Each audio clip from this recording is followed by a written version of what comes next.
ఈటల రాజేందర్ పై తెలంగాణ ప్రభుత్వ విప్ ఆది శ్రీనివాస్ ఆగ్రహం వ్యక్తం చేశారు. సీఎం రేవంత్ రెడ్డిపై ఈటల చేసిన వ్యాఖ్యలను తీవ్రంగా ఖండించారు. పదవులు రాజకీయాల కోసం ఈటల దిగజారి మాట్లాడుతున్నారని మండిపడ్డారు. పదవి కావాలంటే మీ అధిష్టానాన్ని కాకా పట్టుకో, కానీ సీఎంను బూతులు తిడితే పదవి వస్తుందనుకోవడం ఈటల అవివేకానికి నిదర్శనమన్నారు.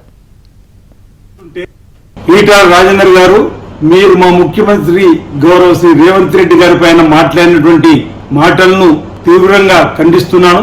సభ్య సమాజం కూడా ఈ విమర్శలను తప్పుపట్టే విధంగా ఇప్పటి వరకు ఈటల రాజేందర్ గారు మర్యాదస్తులు అనుకున్నాం, మంచివాడు అనుకున్నాం.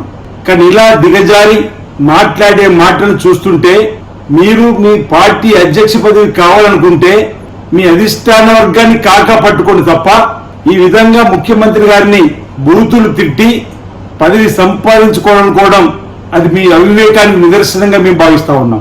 ఈరోజు మీరు మాట్లాడిన మాటల్లో సైకో, షాడిస్ట్ అనే మాటలు మా ముఖ్యమంత్రి గారిని పట్టుకొని మాట్లాడుతున్న మాటలు. మేము మాట్లాడితే అంతకు మించి మాట్లాడడానికి ఈరోజు మా దగ్గర కూడా పదాలు ఉన్నాయి. జాగ్రత్తగా మాట్లాడాలి.